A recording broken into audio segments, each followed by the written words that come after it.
Mayor. Thanks for having me back. Well, thank you for coming back. When you see videos like that and all the change and the growth, but all the history that goes behind, what comes to mind?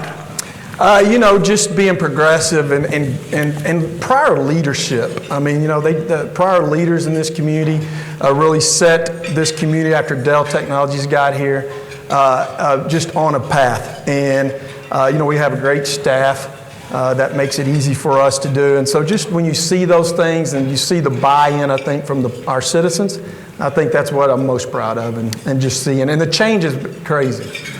What about today? What hopes do you have for the message today to the great people that have showed up here today to hear what you have to say? Well, first of all, let me say thank you for taking your time out of your day to come and hear me speak. Before I start, though, I want to just recognize again my council members.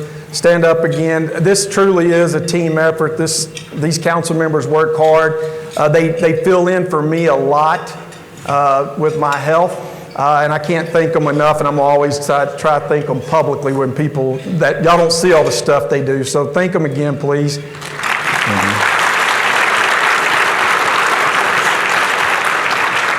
And then I'm going to have, I know we recognized our city manager, but I'm going to have all the members of the city staff team stand up and be recognized. I mean, these are the people that are doing their everyday work, working hard.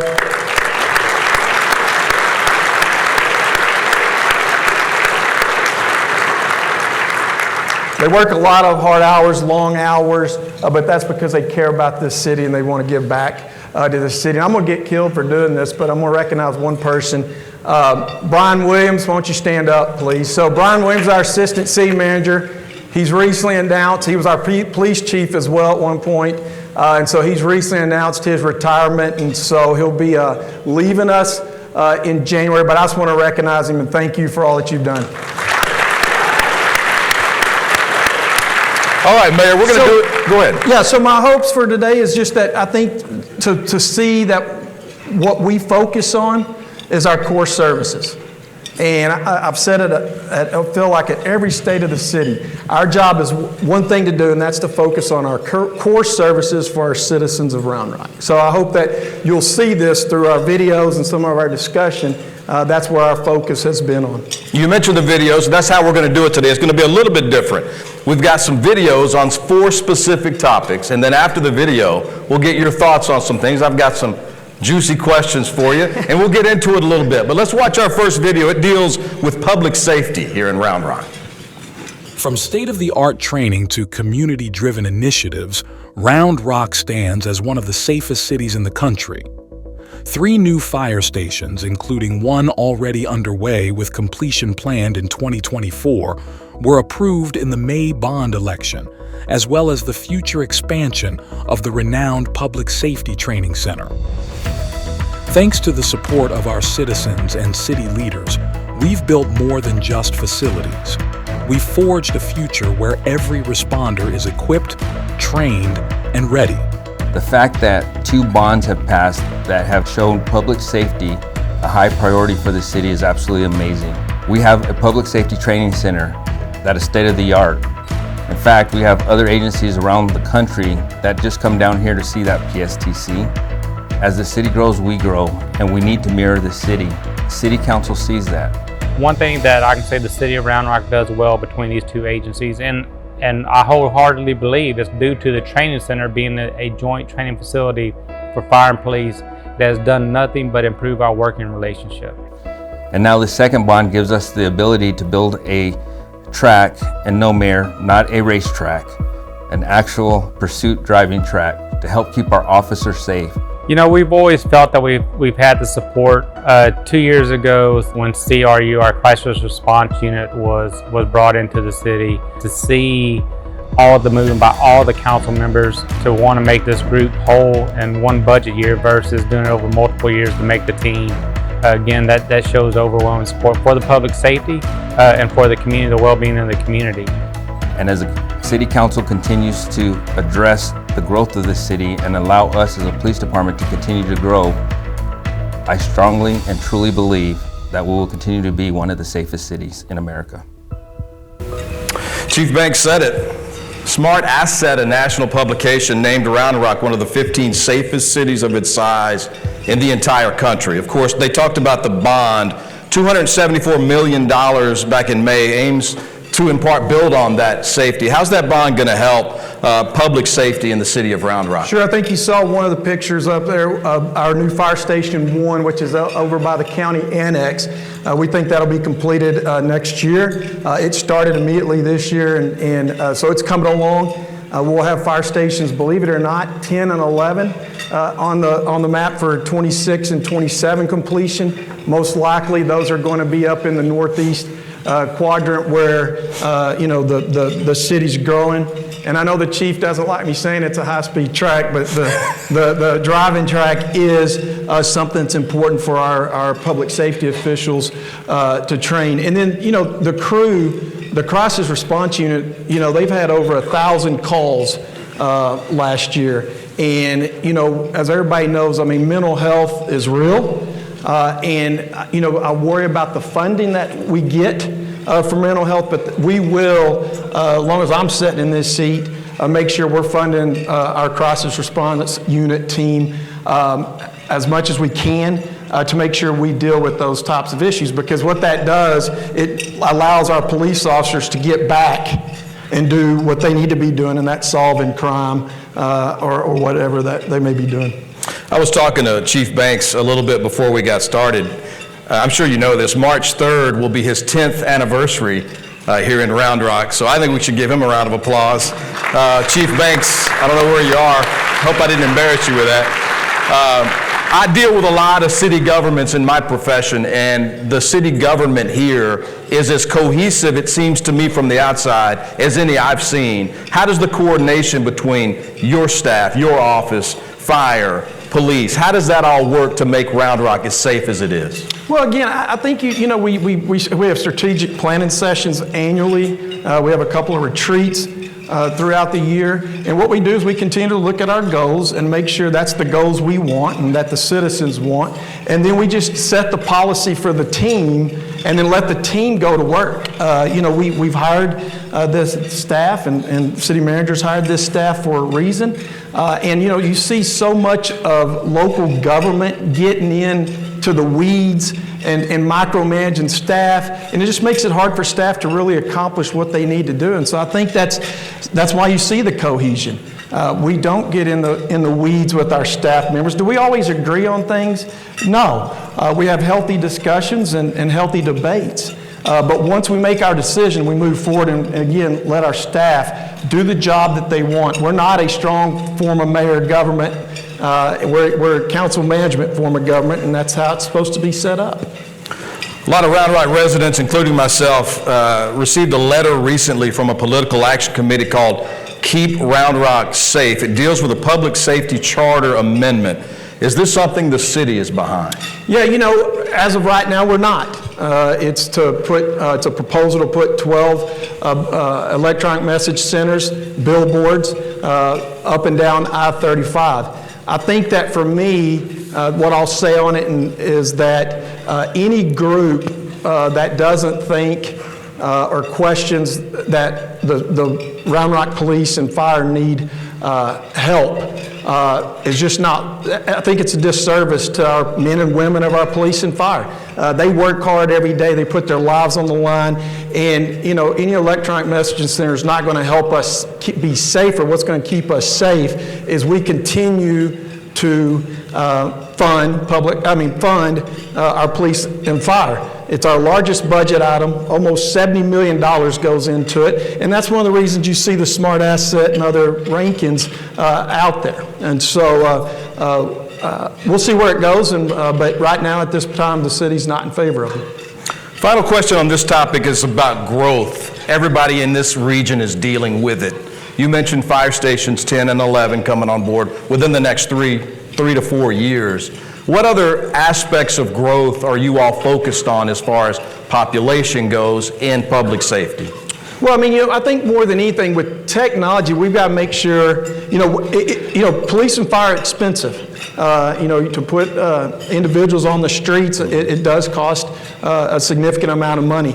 I think for us, what we have to really look at doing is obviously fund the police and fire with the number of people that they need. But I think more than anything, we have to really focus in on technology and make sure that we're using technology to the best of our ability, because it can save cost and it can be really efficient in so many different areas, and I think public safety is one of them.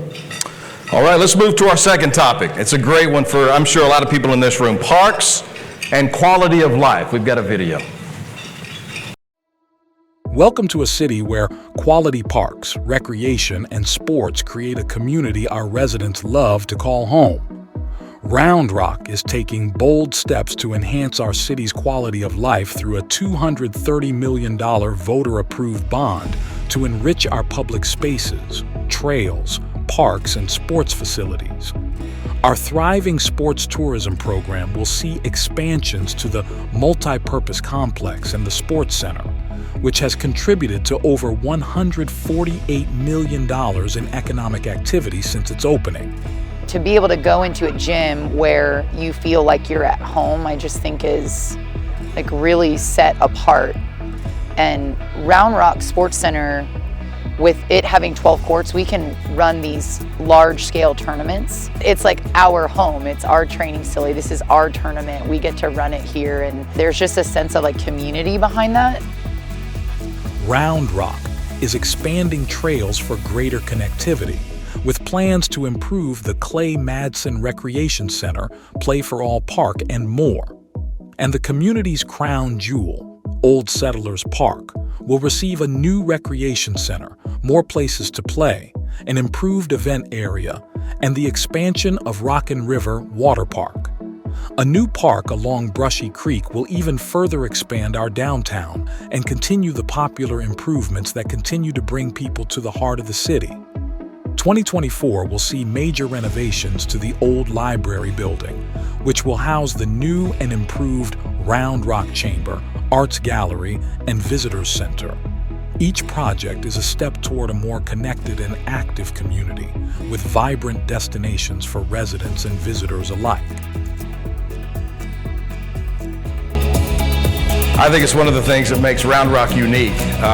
The amount of trails and outdoor activities people that live here are able to take part in. Parks and trails, sports facilities, a big part of what makes this city so attractive to so many people. What can you share with us, some of the notes there, but what can you share with us about future plans for parks, trails, and sports facilities in Round Rock? Yeah, sure. You know, we've always focused on a repair and replacement for our pocket parks and our neighborhood parks. You know, we updated Kenningham Park recently, and you know, it's a new place for people to come and visit. We're able to run a lot of sports programs out there. We've got several more on the agenda for this coming year. I think the big thing is everybody wants to know about the Heritage Trail that's been put on hold. We think that's going to finally get completed next year. We just got a $6.3 million grant from TxDOT, and so we will put that money toward use on other trails. Lake Creek Trail that'll be connecting Round Rock West to downtown is something that's really big. And then, you know, the lawn at Brushy Creek is something that we really want to look at. You know, when the library was open January, it really, you know, was a huge kickoff. And it almost seems like downtown has gotten even busier once that library opened up. So it lets me know that was put in the right place. As many people know, that was one of the last projects of the 2013 bond, but we didn't own the land. And so we had to find a place for it, and it's right where it needs to be. And I think this is generating more of that excitement to develop downtown. And so the lawn at Brushy Creek, something we'll definitely look at. And, you know, at some point, you know, in the future, you know, downtown will be from the corner of 79 and Mays to where it is now. I firmly believe that. And it just continues to grow. I think the big one everybody likes to see is Old Settlers Park. You saw the expansion for Rockin' River, additional multi-purpose fields out there, additional for tennis court, pickleball courts. You know, those are big popular sports. I mean, pickleball's it seems like I saw some stuff where they've got malls now that were empty that now are hosting national pickleball tournaments. As a matter of fact, I think the national one was in Flower Mound. but it's something that's big. And I think more than anything is it will build out. And if anyone go to Light Up the Lake this weekend, all our events have just gotten so big. And look, it's not easy to get in and out of Old Settlers. And so hopefully with this build out, we're going to create some more safety and push. We're able to, once Kenny Fort gets built, we're hoping that we'll be able to push the public out to the streets a lot more efficient. We do a lot of, Juneteenth, MLK, just different events, 4th of July. So we're going to build a stage out there and have a permanent stage because that takes a lot of time to get a stage in there for an event. Got to take it down if the weather gets bad. So we're going to create a new permanent stage along with a lake pavilion. We'll get a bunch of work done. But the main thing I think people need to realize is we've had some concerns about the park being so active. We'll still have the right amount of park that's passive versus active. I mean, we're not taking trails away out there, but it'll be bigger and better. And then I would say on the sports center, we'll be building a championship court. It won't impact any of the other courts, but that'll be starting next year. And like I said, the Old Settlers Park has a whole conceptual plan, and we're already underway with it. And the thing that's interesting about this bond, Brian, is we really want everything to be up and built or under construction within 5 to 7 years. And we think we can do that for the simple fact that we own all the land that is an issue here that we'll be using. Let's talk about downtown. As we sat last year, the library was a big topic for us. Obviously, that's come to fruition now. The old library, as you saw in the video there, big plans for that as well. What do you hope to see over the next 12 to 24 months downtown, change-wise, additions, subtractions, things like that? Well, I think more than anything, for a lot of people in this room, isn't it going to be great that the Round Rock Chamber has a legitimate home? I mean, seriously. We pride ourselves on economic development, and God bless the building they've been in, but they need an upgrade. But you know what? I think what we always thrive for downtown is to have a lot of activity. As I've said a number of times when I was running my first campaign, I was up in one Stone Oak neighborhood, and the lady asked me, said, when are y'all going to do stuff to the downtown? Because that's where we can meet. I feel like the people that live on my side of town versus her side of town, it'd be great to have a gathering spot. And you get that out at Old Settlers. The problem is in our downtown, all our events have gotten so big, we're having to move them out to Old Settlers, which, is frustrating for some businesses, and I get that, but we have to focus on safety first. And so it's just to continue that activity. I think that with the remodel of the library, I mean, we're going to need that space. At one point, I really want to put that property up on the market. But, with the growth of our city and employees, really sitting on top of each other in our current facility, we've got to have that space. But that connectivity, the Paseo to the downtown, to the library, I think just will continue to keep and have that, the warmness of a community. Is that a hard part for you and city leaders, dealing with growth, making sure not only you're trying to keep as many people happy as you can, which can be difficult, but you also have to continually improve things like that have been around a while, buildings or roads or things like that, but also make additions that make life better for people. How is that balance for you currently? Yeah, it is tough. I mean, I really do like the events in downtown. I think it's a great meeting spot. It's centrally located. It helps businesses in the downtown area, and so it makes it really hard because people want to be downtown. Thankfully we do music on Main Street in the spring and the summer and the fall, I think, and it's a hit. I mean, you go downtown and look, and it's just people packed everywhere, just sitting and listening to music and mingling. And during these times of division, to me, community events where people are around people that don't look like them, that may not agree with them, it brings you together as one community. And as our police chief always says, unity in one community. And that's it's really a perfect saying. And so it's important for us to continue to have activities because I think that helps keep that division out. You're always going to have extremes that happen, but I think overall Round Rock's done pretty well with that. Any chance you'll take the stage at Music on Main this year? There is a country western singer named Craig Morgan. I'll see if I can get him here. That's what I thought. That's not you though, right? Not me. No, okay. Unfortunately. All right, well, I bet you could do it. All right, our next topic is going to be water and wastewater. We've done a lot at KVUE on this topic as many communities are dealing with growth and having to have enough water for that growth. Here's a video. When Round Rock residents and businesses turn on our taps, we're met with a flow of clean water, a daily reminder of the city's dedication to a resource we all rely on. Behind every drop is a story of planning, partnership, and foresight, not just for our needs today, but for the sustainability of generations to come. From the reservoir of Lake Georgetown to Lake Travis and ongoing partnerships to bring even more water to our community, Round Rock is in a unique position of water security to be ready for tomorrow's needs. The BCRUA Deep Water Intake Project, a regional project now under construction, will be able to supply our city with an additional 40 million gallons per day. Having such a diverse portfolio of water supplies is the most important thing that the city of Round Rock has done. Very few other cities in the state of Texas have multiple water supplies to depend upon. Beyond our water supply, Round Rock is dedicated to responsible wastewater management, exemplified by its stewardship of the Brushy Creek Regional Wastewater System since 2018.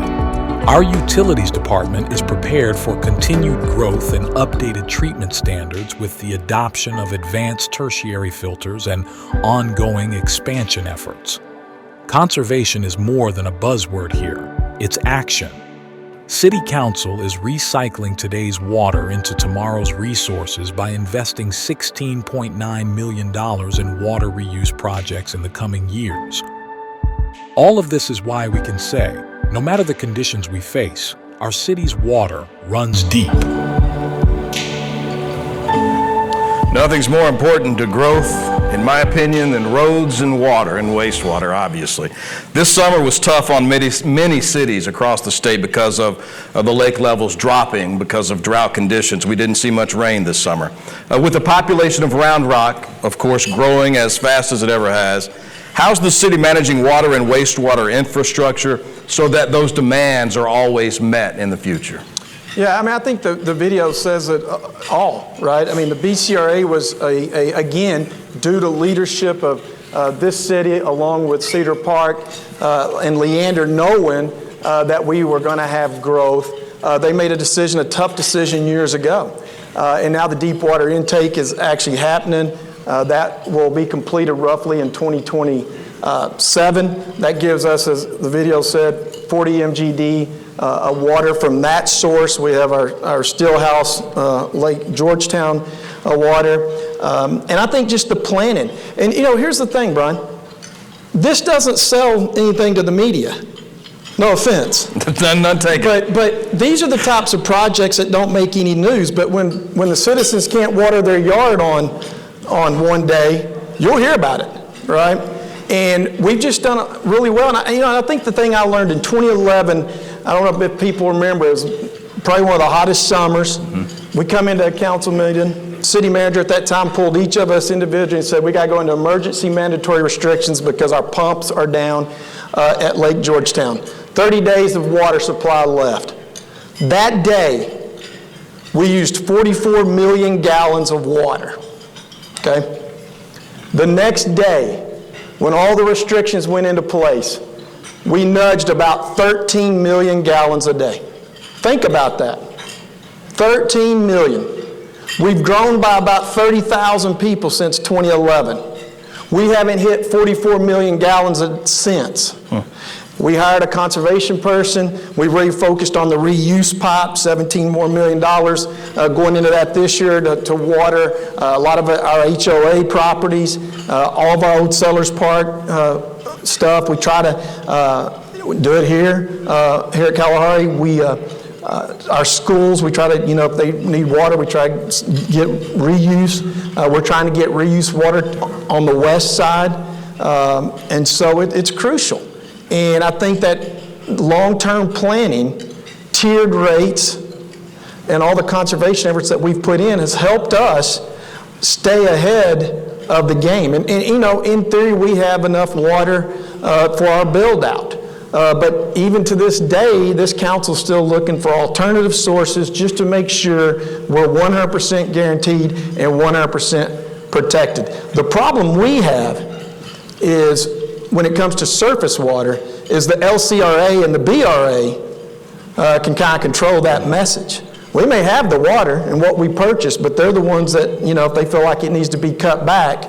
So that's where it makes it a little bit harder, but we're continuing to look at it. Matter of fact, we have a retreat coming up this week, and we'll be discussing it. Talk more about the reuse portion of water. How important is that going to be, not just for Round Rock, but for cities in general? That's a pretty big step a lot of cities are taking. Right, and it's pretty expensive, right? It's not a cheap thing to do, but I think in the long term, it's so much better for your community. And again, $17 million. I mean, think about it. You have to look at it this way. We have a golf course, and that golf course has to be watered probably daily. Well, when you're sitting there and it's 95 degrees or 100 degrees and you're seeing these sprinkler systems going on, and you're sitting there thinking, man, that's my drinking water that's going on this golf course that I don't even play. It just makes perfect sense. And so I think it's definitely a wave of the future. I think it's something that has really caught fire with cities to help try to use that, because if you use, the more reuse water you have and you can use, then that potable water that you have dedicated for the reasons it needs to be dedicated, you have is out there. And so it allows that to almost increase. So you almost get an additional, even though we're at 40 MGD, the more reuse water we have, that 40 MGD goes much further. Yeah. Finally, wastewater treatment plant is important. Obviously, the more people we have, the more necessity it will be for that to grow. The expansion project, can you talk a little about that? Sure. We're expanding the wastewater project system. We are close to wrapping up this cycle of it, this stage of it. That'll get us to 30 MGDs. But we're already designing our phases to get to 40 MGD. So that's already being looked at and to get that out. And it's just important, again, it's things that are very pricey, very expensive, but doesn't really sell newspapers or anything. So, but we'll continue to do that. But that's where you got to focus. Yeah. And it's hard. It's hard to sit there and say, I'm about to drop $274 million for something that we can't see at all right now. I mean, you start sitting there up there on the dice and people are like, what are you spending money on like that? I mean, we don't have that money. But you've got to do it because, again, when you run out or you can't water or you have an ice storm, people want their water. Let's don't talk about ice storms today. Let's save that for another day. Let's just hope another one's not coming right now. We got beautiful weather. Let's just enjoy this. All right, speaking of things that a lot of people are interested in, the next one is a topic I'm sure you will love, traffic here in Round Rock. Managing the flow in a city crisscrossed by major highways and state roads isn't easy, but the city has a robust plan to expand and connect our road network. Our updated transportation master plan continues Round Rock's commitment to tackling traffic through a comprehensive approach by combining long-term planning, strategic partnerships, and smart funding. From projects extending Kenny Fort Boulevard to the recent completion of RM 620 by TxDOT, things are moving right along. Projects expected to break ground in 2024 include the widening of Red Bud Lane from Highway 79 to County Road 117, the widening of Gaddis School Road from Via Sonoma Trail to Red Bud Lane, the extension of Wyoming Springs from Creek Bend to Old Settlers Boulevard, and the extension of Old Settlers from Red Bud Lane to County Road 110. We're also committed to finding innovative solutions to public transportation that are the right fit for our community. That's why we've been testing a new mobility on demand program called Round Rock Rides. With a simple call or click, we're providing curb-to-curb service for residents. From point A to point B, Round Rock is investing in more ways to make sure our community has a smooth road ahead. Let's start with that public transportation. That's been a big topic for a lot of cities, including one just to our south, how to make it right and how to make it work. Where does Round Rock stand on expanding that here in the city? Yeah, that's a great question, and it's always a tough one. A lot of times you see when we have some of the buses that are running around, people will say, well, they're empty. But as we asked my transportation director about this one year, and he said, it's during peak times, right? That it's where everything's crowded. And made the comment that, well, such and such road's not busy during this time, but I just go tear it up. And, so you really have to take it in and understand it. I think that one thing we did do this year that's new is a Rider on Demand, the rides program. I think there's been over 5,000 rides. It's something I think that is probably the wave of the future. I mean, it kind of completes that last mile.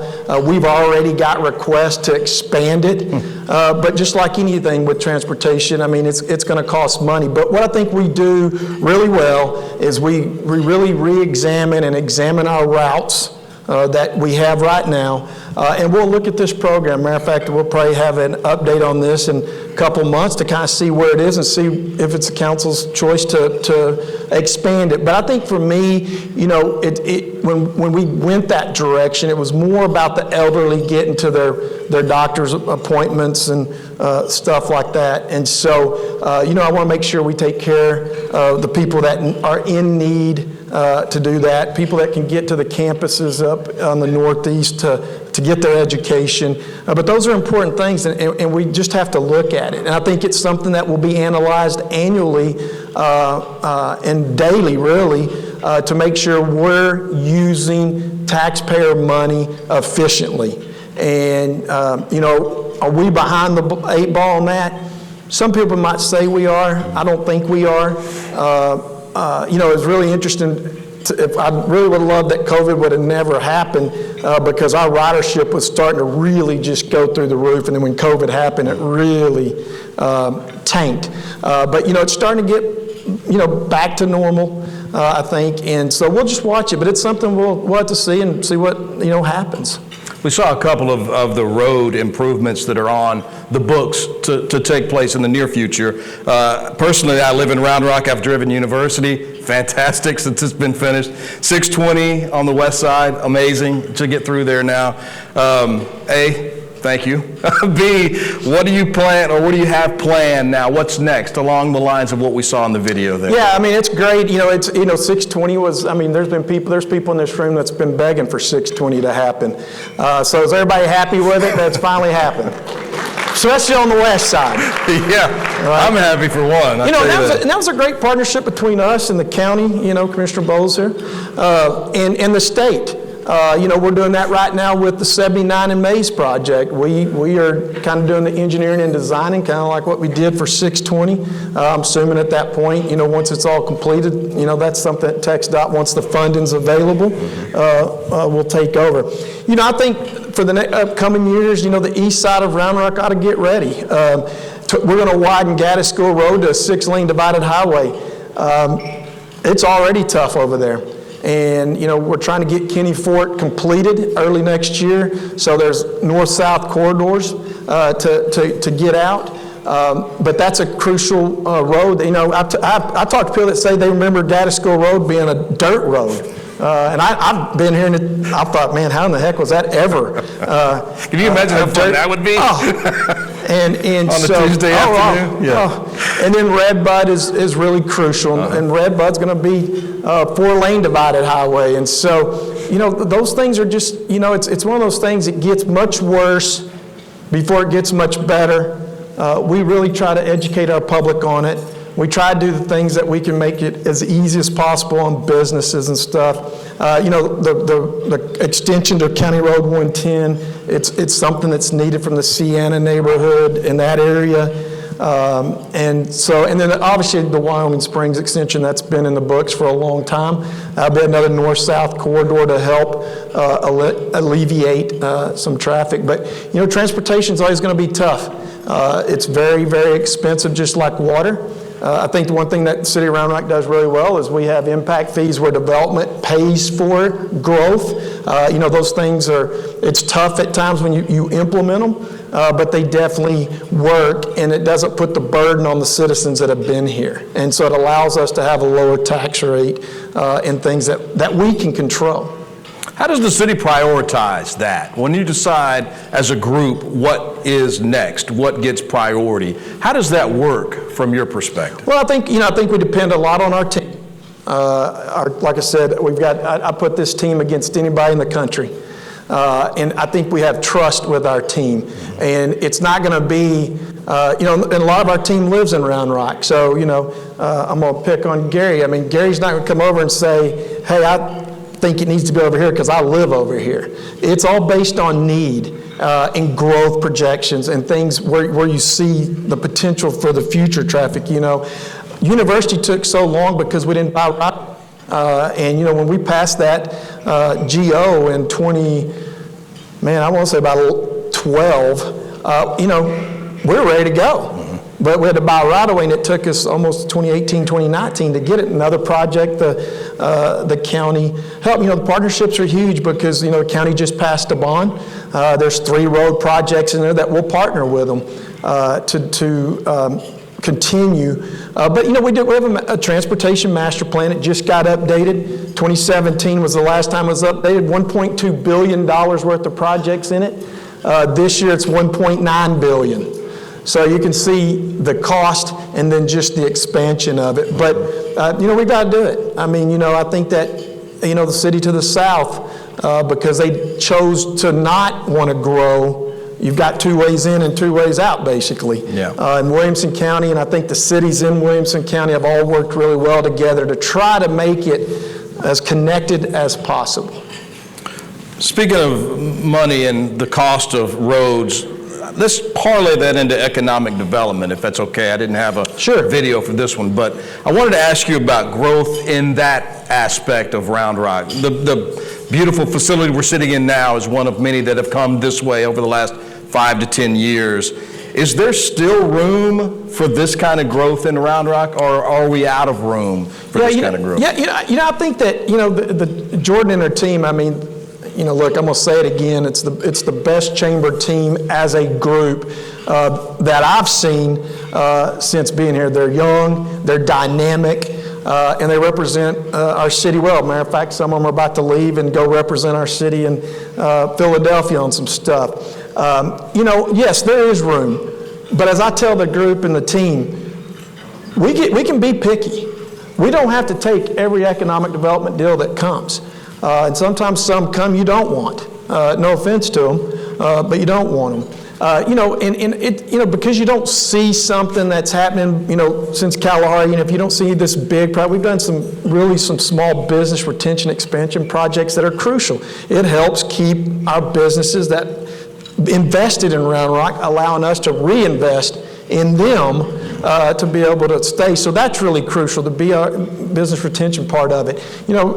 George's dedicated a full-time person to entrepreneurship, so that's opening up some doors, because we have a lot of creative people that live in Round Rock that want to stay in Round Rock. They don't want to go to Austin to have to do those things. Samsung. Suppliers are knocking our door. We've had groups go to Korea. This is a place that they want to be. And the argument that I can make for us over any other city is we've got the place for people to live, we've got the water, we've got public education. We're ahead of the game, and I think a lot of people will want to live in Round Rock. I think you're seeing a lot of suppliers reach out to us. And so those are things that we focus on daily. But yes, there is room to grow. I wished one thing I wished we owned was some land. A lot of economic development corporations own land, and we just unfortunately, that was not a path that was set. But we will work with our partners and our landowners to make sure we get the right fit in Round Rock and not just take anybody that comes and knocks on our door. Let's talk about higher education. Again, I don't have a video for it, but I'm curious to know your thoughts on the current state of higher education with ACC, Texas State, Texas A&M, all being a part of the community now. Is that something you see growing as well? Is that something that can grow here in Round Rock? Oh, there is no doubt. And with the new president at Texas State, Kelly Dampus, he's been great. Really wants to put Round Rock on the map. They've hired their first, I think, I'm probably going to mess her title up, but Vice Chancellor of Round Rock. She's dedicated to Round Rock. She's already involved in Round Rock. She's actually going on the trip to Philadelphia, and it's been great. We've always had a great relationship with ACC. They've got a new leader as well. And then Texas A&M, we will partner with them as well. And so I think there's really good momentum, more than I've ever seen amongst the three universities, to work and help us, especially with our workforce development. That is a huge thing we keep hearing, along with our public education system. I'm going to tell this group again, public education is why people come to Round Rock. It is. And the attack on public education right now really, truly scares me. Teachers are leaving left and right. One of the first questions we get asked, I've been on several trips, one of the first questions, if not the first question, isn't about the Round Rock Express. I love them. How's your public education system? And I just ask business leaders, because they're not going to listen to us. The elected leaders at the state are not going to listen to the locals. They think we're whining. They think we're crybabies. But we're the ones doing the work. And the public education system's the ones, they're doing the work. And so it's just crucial that we continue to support our public education system along with our higher education system. You can come to school at Round Rock, go to a top-notch public education system, get an associate's, and get a degree and a master's even, all right here in Round Rock. And I think there's some big plans up for the Northeast in that area. And so it's very crucial, and it's something that we'll continue to focus on, and we'll be partners with them every day they want to be a partner of ours. Let's talk about, yeah, absolutely. Two kids that graduated from Round Rock High School sitting right, well, not me, but my children did.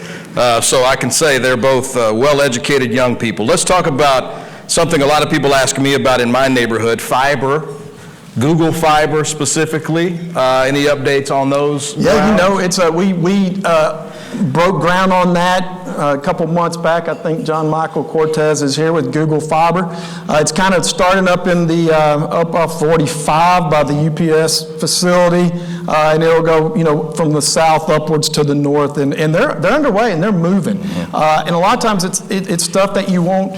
They're doing some new technology, and it may be things that hopefully there's not a lot of interruption. A lot of stuff when we do our roads, we'll be in partnership with them, and so a lot of people are excited about it. Mm-hmm. And it just helps, right? I mean, it helps, competition is good for everybody. Y'all compete every day with other businesses, and that's what makes this country a great place. All right, Mayor, we've got a few minutes left, and I've got some audience questions. Okay. Are you up for this? Sure. All right, let's start with this one. It's a good one. Would you support moving city elections from May to November? That is an interesting question. Several years back, seriously, all kidding aside, first of all, the May election date, people have forgotten this, but the May election date is one of the 2 uniform election dates in the state of Texas, all right? And I think it was created that way to allow some of the smaller entities, cities, schools, to be able to be separated, because we have different issues than maybe the county on some things, or the state for sure, any federal races. or anything like that. The state gave us the opportunity several years back when I was a council member to move our elections. And we voted overwhelmingly not to. I think that it's important that when if we were on a November ballot, we're going to be at the very bottom. If I've got council members out running for re-election that want to talk about water and wastewater and what I can do for your community, for them, it gets caught up from all the people that are running on the party tickets, either side. It makes it hard because a lot of those people are getting massive amounts of money to run their campaigns, and so we just get blurred totally out. And I think it becomes much more partisan in November. And I think that's why you've seen good, steady leadership in Round Rock. We have Democrats that serve and Republicans that serve, but we focus on what is the core responsibilities. And so, look, people say, well, you can get more voters out in November. Well, I can make the argument. I looked at the school board elections in 2022. There were anywhere from 15 to 18,000 undervotes. So what does that tell you about the other ones that are walking in? Do they know who they're really voting for? People can drive out and get out in May too. It's just people, they just don't. I don't know what the reason might be. It doesn't get a lot of coverage again. Sometimes it's not exciting because most times we run clean races.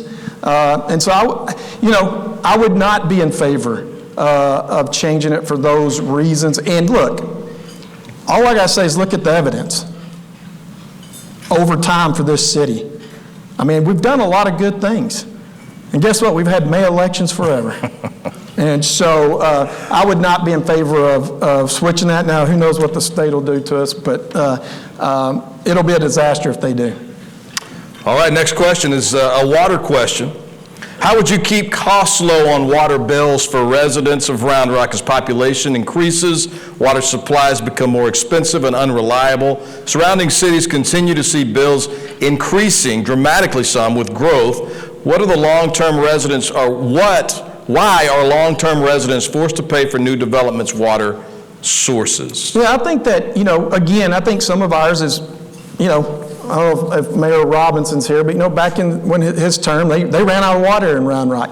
Might have been one of the best things that happened because that's when they got the Lake Georgetown Stillhouse deal done. I think the long-term planning, we got one of the lowest water rates in Central Texas and throughout the state. And I think a lot of that's because we planned long-term. We've used impact fees when they weren't popular, which, again, growth paying for itself. Conservation efforts. The 2011 thing, I have a ton of friends that were impacted by one of the cities up north that had the water restrictions.